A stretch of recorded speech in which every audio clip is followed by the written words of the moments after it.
Hindi laging madali ang buhay. Madalas itong magulo, masalimuot at madalas mahirap din intindihin. But here's the real deal. Complicated matters are part of life. At kung paano tayo humarap dito ang magtatakda kung tayo'y masisira or magiging malakas sa buhay. Tara po at ating pagnilayan kung paano natin maharap ang mga gusot ng buhay, hindi bilang mga, alam mo yun, mga eksperto sa lahat ng bagay-bagay, kundi bilang mga taong grounded, surrendered, at totoo sa sarili. Kung sawa ka ng pilitang intindihin ang lahat, ito ay para sa iyo. Okay? At para sa mga Gen X, Millennials at Gen Z dyan na naghahanap ng direksyon, kapayapaan, at katotohanan sa gitna ng mga gulo sa masalimuot nating mga buhay. Well, this is a safe place for you. Hello, I'm Gines Ramon III. Ako po ang Senior Pastor ng UVCC Church. Welcome to Speak to Inspire. This is a podcast of the UVCC Church. Here in this podcast, tayo po ay nag-i-inspire using God's Word, syempre, towards a meaningful life. Likewise, we aim to give awareness about mental health and draw the thin line between mental health and biblical spirituality. So, welcome po sa episode 31, Coping When Matters Are Complicated. In this podcast, we will dive into the wisdom of scriptures and the reality of human experience, where surrender beats control and peace isn't found in the answers, but in a relational trust with the Lord. Okay, we will be understanding how the Bible, especially in Ecclesiastes 7:23, that reminds us that even the wisest cannot grasp everything. So why should we?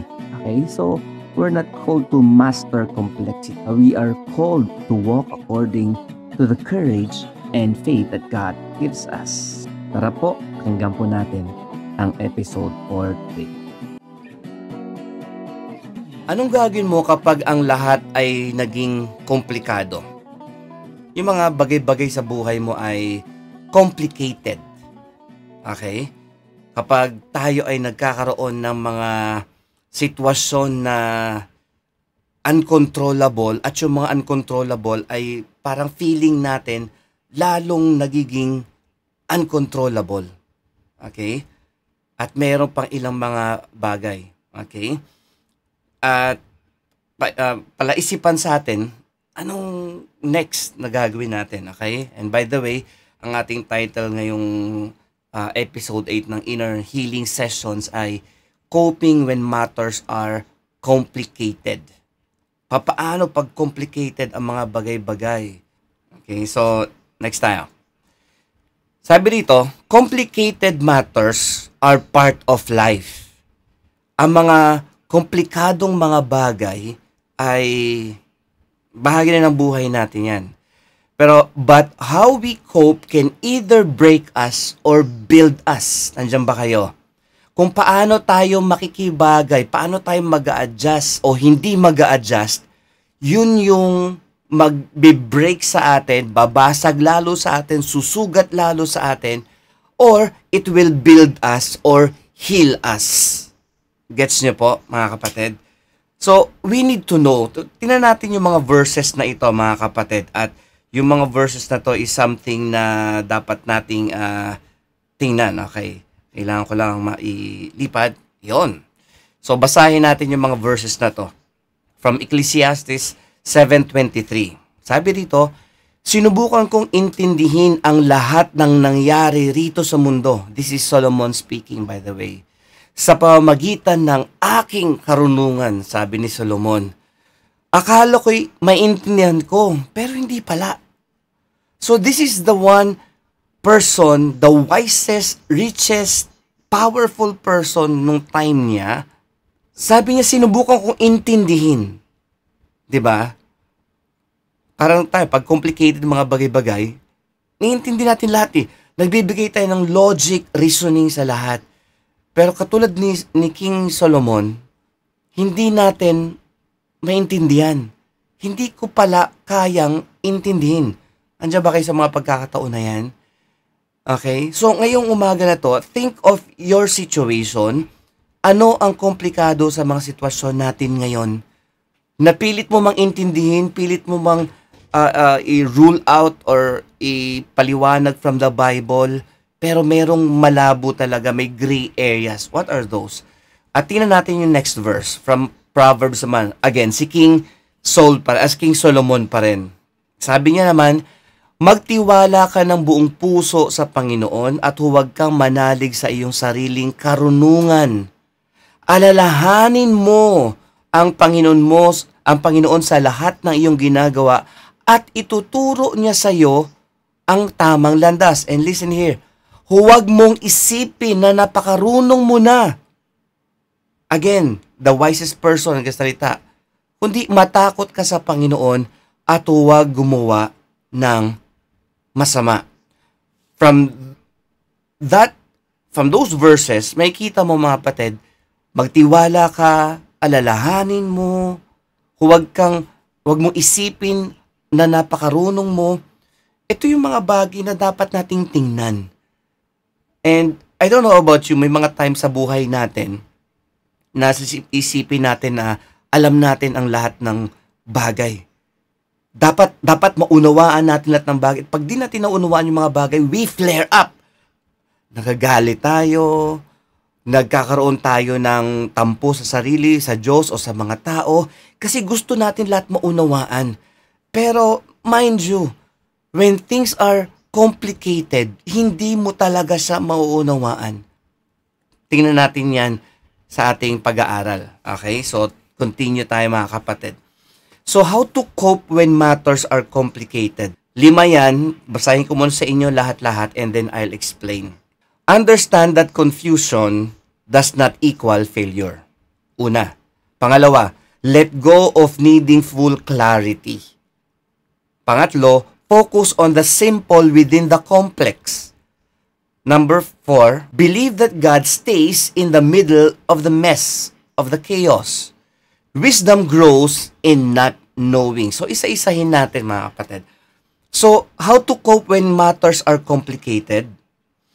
Una, understand that confusion does not equal failure. Hindi ibig sabihin hindi mo naiintindihan ang mga bagay-bagay. Hindi ay failure ka na. Okay? Confused ka, failure ka na. Hindi yon. Confusion does not equal failure. Okay? Life is complex, mga kapatid. Simple lang ang buhay pero komplikado siya. Pero it does not mean you are wrong. Maybe sometimes may mga komplikadong bagay na sa buhay natin dahil, alam mo yon, may mali kang ginawa eh. Aminada ka o hindi, meron eh. Pero there are times na wala ka namang maling ginawa o hindi ka naman nagkasala, pero there's confusion. Pero it doesn't mean failure ka. Even wise people wrestle with what's beyond understanding, katulad ni King Solomon. So if you are wiser and more intelligent than Solomon, then try mo unawain. If not, just pause and relax and think na hindi ka failure. Pangalawa, let go of needing full clarity. Ayan. Ito napapansin ko sa maraming counseling ko. Gustong unawain na maraming Kristiyano kung ano ang nangyayari talaga sa buhay niya. Let me know. Okay, kung sa panahon natin, you tell me. At may times sinasabi ko sa counseling, hindi ko po alam, ma'am. Siguro mas ikaw ang mas nakakaalam dyan sa tanong po na yan. And sometimes people are not satisfied doon sa sagot na hindi ko alam. Kasi gusto nilang malaman eh. If you're that kind of person, tanggapin mo na kailangan mo mag-adjust. Coping, ibang word sa coping, ay mag-adjust ka. Okay? Complexity often softens when we stop over-analyzing. Ayun.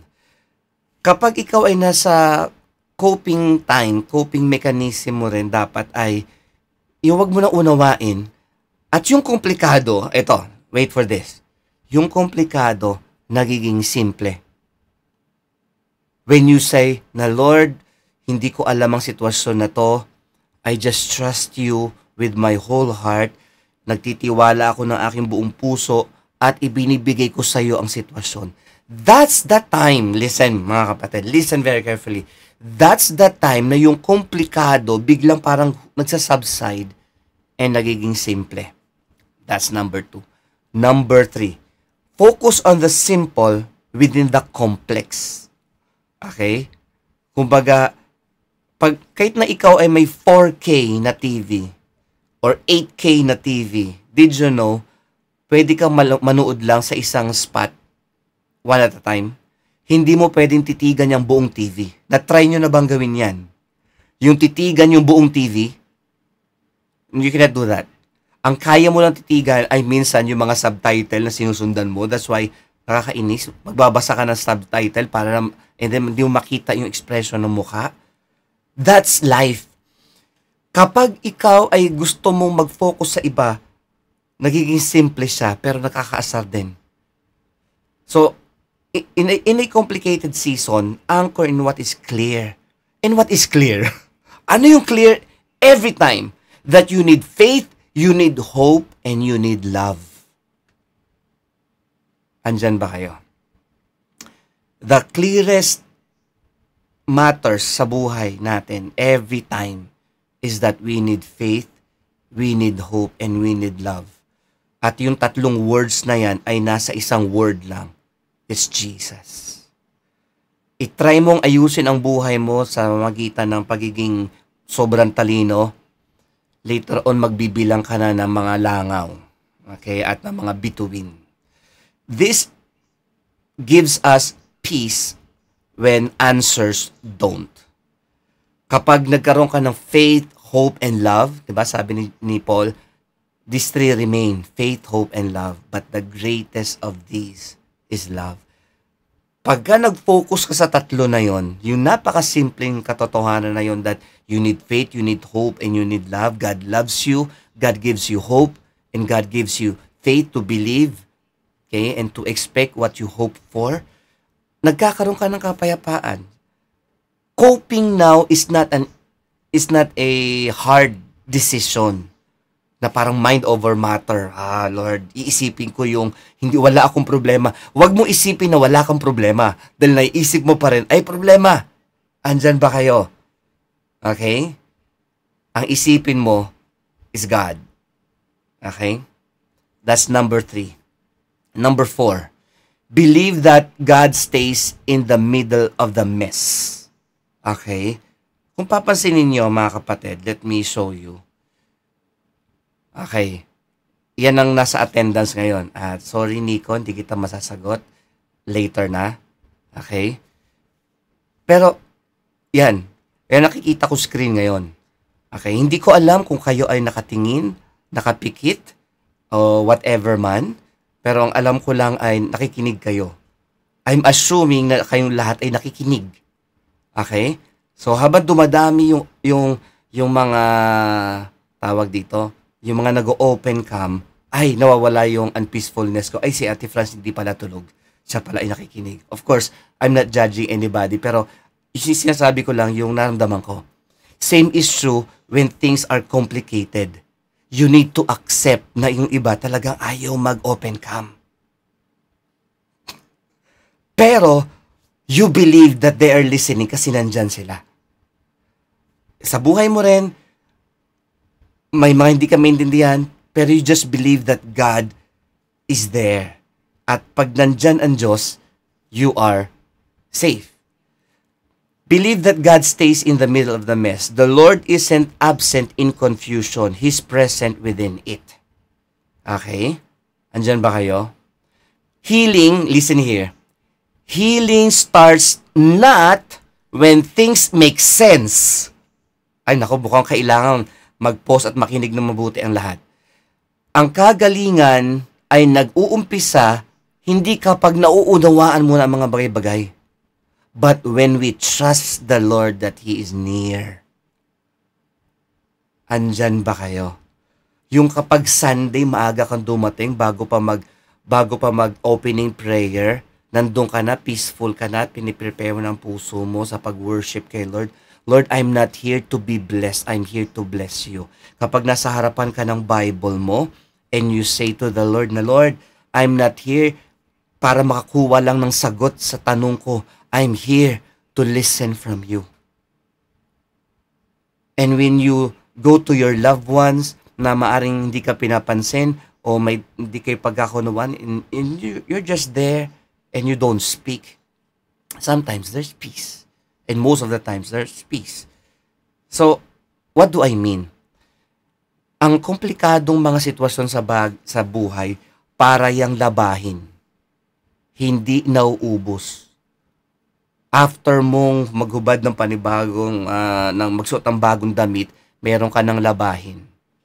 Para masaya, sa pagdating ng Pasko, i-shape mo siya ng Christmas tree, lagyan mo ng star sa taas, and batiin mo ang sarili mo ng Merry Christmas gamit yung mga problemang labahin.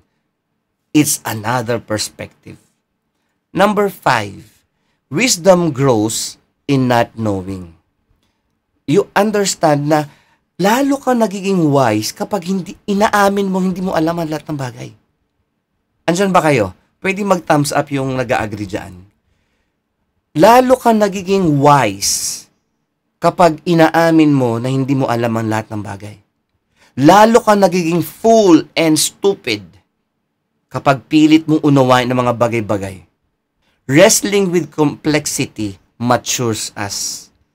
How I wish na wala tayong lahat problema. How I wish na hindi dinaanan ng ate ko yung middle child syndrome. How I wish. Pero way din ni Lord yun to mature her. Okay, sa lahat ng mga second child dyan, good morning sa inyong lahat. Okay? The process teaches humility, patience, and deeper faith. Okay? Nagpipray ka ng kagalingan pero hindi ka gumagaling pa. Does that mean na walang kapangyarihan ng Diyos? No. It only means you trust the Lord and you entrust yourself to the Lord. May problema ka na hindi pa nare-resolve, maybe may kailangan ka baguhin sa mindset mo. Okay? Maybe your perspective. Maybe you need to know God. Andyan ba kayo mga kapatid?